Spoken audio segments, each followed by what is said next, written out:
Halo kita selamat datang kembali di channel Hobi Kidal. Di sini aku ditemani oleh Ian dan di sebelah sana ada Tito dan Ricky. Yang aku maksud dengan tukang cegat itu Ricky ya. Jadi kalau dia itu servis suka nyegat-nyegat bola. Biasanya yang dicegat itu kalau kita mengembalikan servisannya Ricky terus diangkat itu biasanya dicegat sama dia. Tapi kalau kita nunggu dulu nggak langsung ngangkat itu dia biasanya ya jadi kecelek atau apa ya bahasa Indonesianya kecelek nggak ada ya. Ya pokoknya gitulah. Yang pertama aku ingin bahas itu pengembalian kalian tuh bisa dicegat tuh karena apa. Jadi kita harus tahu ya kenapa kok bisa dicegat biar nggak dibaleni lagi ya atau nggak dikit-dikit dicegat terus kita mati-mati sendiri dan matinya itu instan gitu. Ada pertanyaan menarik ya. Jadi yang perlu kita lihat itu tangannya atau bolanya. Soalnya kalau lihat bolanya kita reaksinya lambat, nanti nggak ini ya malah telat-telat. Tapi kalau ngelihat tangannya nanti kok ditipu, tangannya kira-kira mau lurus ternyata kok dibelokin. Nah kayak gitu. Bagaimana kita ini harusnya lihat tangan atau lihat bola? Kalau menurutku kita harusnya lihat bola lah. Kalau kurang cepat gimana? Kalau reaksinya kita lambat, ya kita harus latihan supaya reaksinya cepat.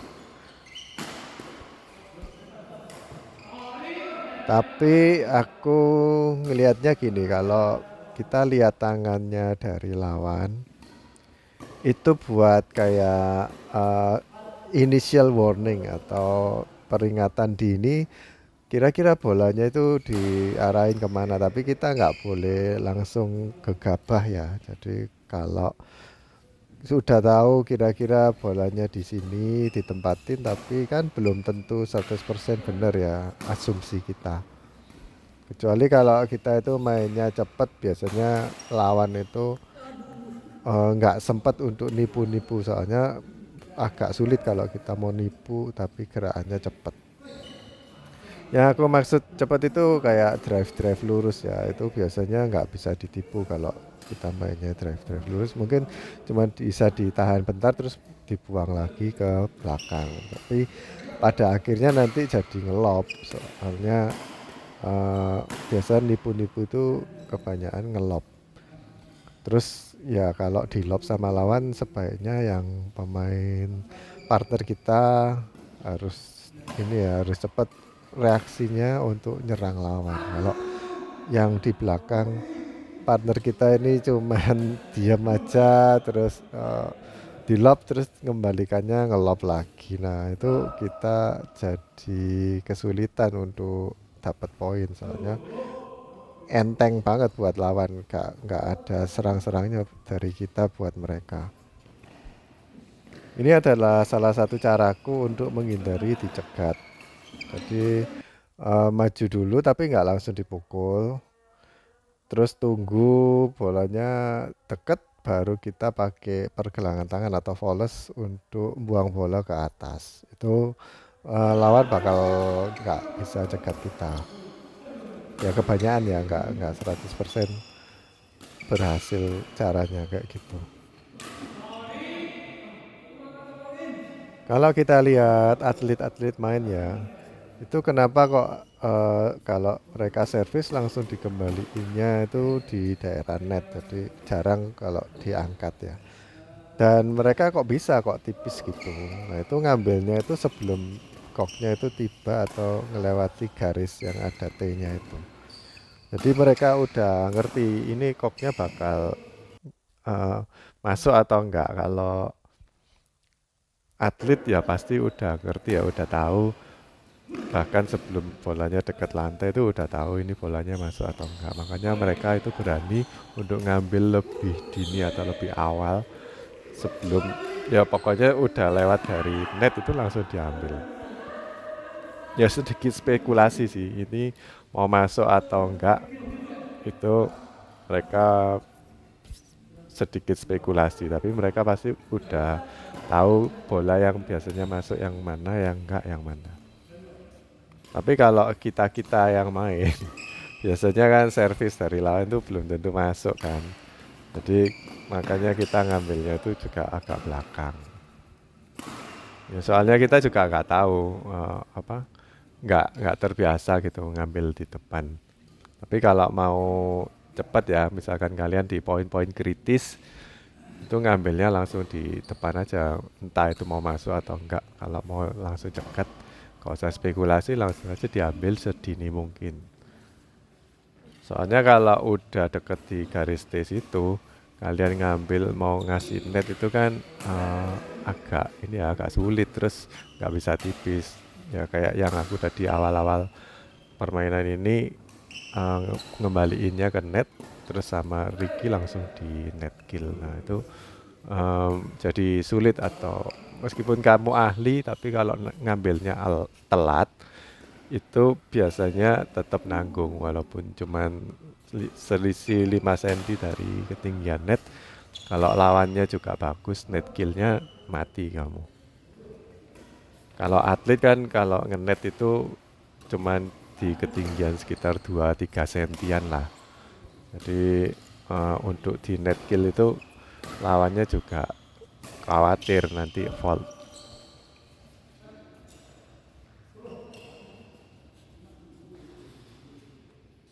Nah kayak Tito ini kan bagus, jadi dia nunggu dulu terus pakai volley langsung dibuang ke belakang.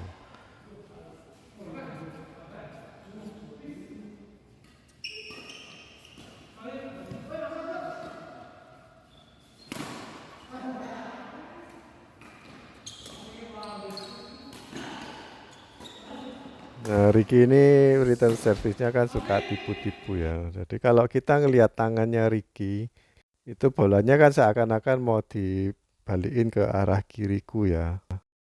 Tapi ternyata di detik-detik terakhir, setengah detik ya, nggak 1 detik, itu dia membelokkan langsung pakai volley ke arah kananku. Nah, kebetulan yang di sini out. Jadi dia mungkin masih coba-coba ya, teknik tipuannya itu masih dalam tahap belajar. Jadi masih gagal. Tapi kalau dipoles terus nanti bisa bagus sih. Jadi nipu-nipunya bagus. Yang penting dari kita pihak lawan itu harus bisa mendeteksi. Nggak buru-buru kayak berasumsi oh tangannya mau ditempatin ke kiri ternyata di kanan. Nah, kita harus ini juga. Kalau bolanya tangannya kayak gitu, ada kemungkinan dia bakal nipu. Misalnya kita tahu oh Ricky ini suka nipu kayak gitu. Jadi model tipuannya itu kan kita harus memahami modusnya.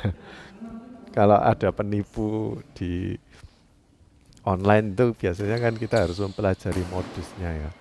Nah, misalkan kita tahu pemain ini suka nipu kita, kita harus lihat modusnya. Kira-kira tangannya itu gerakannya awal-awal sebelum nipu itu gimana, terus suka nipunya itu ke arah mana. Jadi kita bisa ini ya, dia spekulasi juga, tapi kita harus bisa nebak antara A atau B. Kalau nggak ke kiri kan pasti ke kanan. Jadi kita udah tahu. Terus misalkan dibuang ke belakang, itu juga urusannya partner kita. Jadi partner kita juga harus mempelajari ini bakal dibuang ke A atau B. Tapi A dan B-nya yang ngelob yang di belakang. Kalau kita sebagai yang servis, itu A dan B-nya yang di bagian kiri dan kanan di depan. Gitu. Jadi nggak usah sama antara A-nya pemain depan sama A-nya pemain belakang juga nggak harus sama.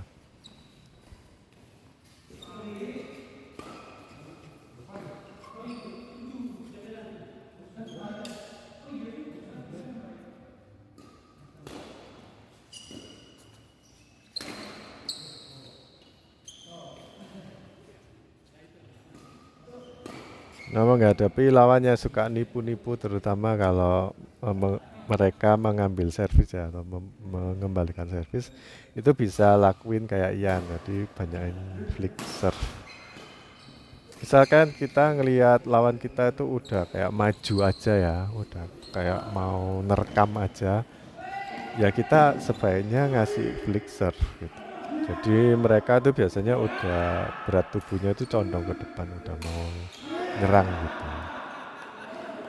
Orang yang kayak gitu kalau kita kasih flicker ya pokoknya jangan out aja ya. Itu mereka bakal kelapaan.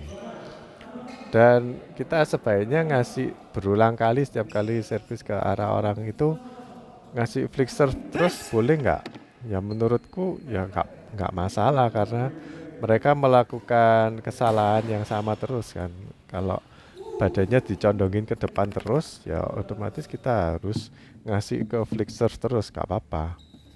Banyakin aja. Cuman yang harus ini ya, yang harus diperhatikan kamu kalau flicker itu lihat arahnya, flicker ke backhandnya mereka atau ke forehandnya mereka. Kalau ke mereka kesulitan, kita jaganya depan belakang nggak apa-apa. Tapi kalau mereka kira-kira bisa ngambil cepat atau bisa langsung smash, kita sebaiknya misah kiri dan kanan posisi defense.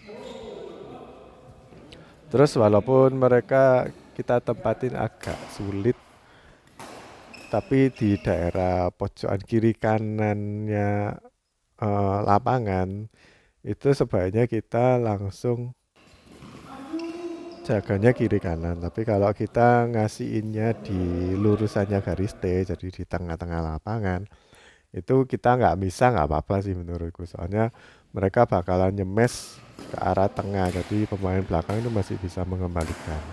Tapi kalau mereka punya potensi untuk nyemesnya ke arah kiri dan kanan, walaupun nggak sampai di kolomnya double ya, maksudnya masih bisa nempatin di tengah-tengah kamar gitu. Itu sebaiknya kita posisinya kiri dan kanan. Ini menurutku ya, nggak tahu kalau kalian mungkin udah ahli dalam bidang defense, nggak perlu pakai formasi defense juga nggak apa-apa. Tapi kalau yang belum kuat defense-nya ya sebaiknya posisi itu lebih diutamakan. Posisi yang baik untuk defense lebih diutamakan.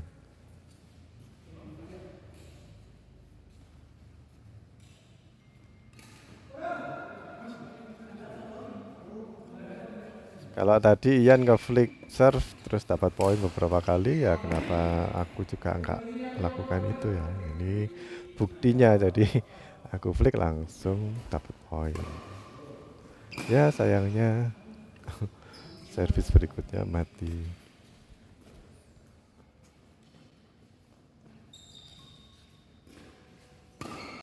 Nah ini kalian lihat tanganku ya. Karena aku itu nggak langsung nampel tapi tahan dulu baru disodok. Dengan begitu Ricky itu nggak berani kayak nyegat mau lompat-lompat gitu nggak berani soalnya nanti udah kadung lompat. Nah kayak gini udah kadung lompat ternyata bolanya ke arah lain. Ya memang dalam badminton volley itu sangat penting ya, tapi jangan dijadikan hal yang utama karena ayunan lengan dan seluruh gerakan tubuhnya juga penting. Ini Ricky kan asumsi ya, langsung dikasih ke sebelah kiriku, asumsinya dikembalikan lurus langsung mau dicegat. Dan ternyata aku kembalikannya silang. Nah ini yang bikin ketar-ketir yang partnernya yaitu Tito ya. Kalau punya partner kayak Ricky ini ya ada enaknya juga ada nggak enaknya soalnya mainnya kalau suka cegat-cegat tuh kadang yang di belakang itu jadi bingung kalau nggak pernah partneran pasti kaget kayak mau ke kiri tapi kok kiri itu diambil jadi kita harus buru-buru ke kanan atau sebaliknya dan mungkin itu yang terjadi kalau uh, Cousinho sama Kevin ya main. Kevin tuh kan suka cegat-cegat terus di depan bisa muter-muter sendiri. Kasihan yang Cousinho atau Marcusnya yang di belakang itu harus bisa mengadaptasi atau mengkompensasi gerakannya. Nah ini sering terjadi ya diberi ke daerah tengah, Lalu bingung siapa yang mau ngambil soalnya dua-dua podo mundur dan itu sama-sama pakai backhand. Sebenarnya bisa pakai overhead forehand ya. Aku bisa, Ian juga bisa. Ini aku itu udah ngomong, aku yang ngambil col. Tapi Ian tuh nggak segera maju ke depan ya. Memang karena badannya udah di belakang atau the gag ya. Itu kalau mau maju apalagi kalau otot perutnya nggak terlatih itu nggak bisa langsung cepet maju ke depan. Nah itu sulitnya kalau punya partner yang ini ya kurang aktif ya. Itu kalau kita bilang col mereka nggak langsung ambil, tapi lain kalau partner kita itu orangnya cekatan terus cepet ya, itu bakalan kalau kita bilang col ya langsung mereka lari ke tempat lain yang mengisi ruang kosong. Tapi sekali lagi ini mainnya nyantai ya, soalnya udah yang terakhir eh, sewa lapangannya udah hampir habis, jadi kita nggak mau terlalu serius.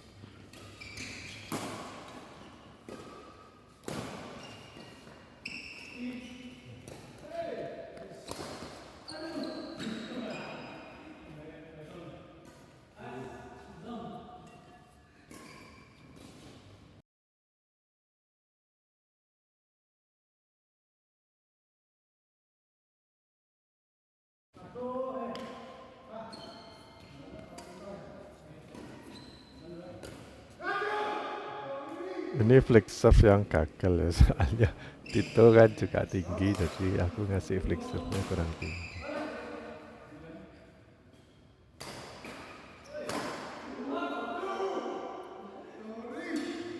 Ini sodokannya Ricky out.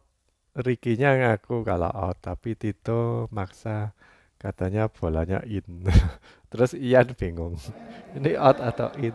Kalau aku lihatnya sih out. Jadi akhirnya Ricky ngaku kalau out. Dan bolanya dikasih ke aku. Oke. Oke guys, gitu aja video kali ini. Semoga tips-tipsnya ada membantu sedikit-sedikit ya. Sampai jumpa di video berikutnya. Ini satu sama. Oke, bye-bye.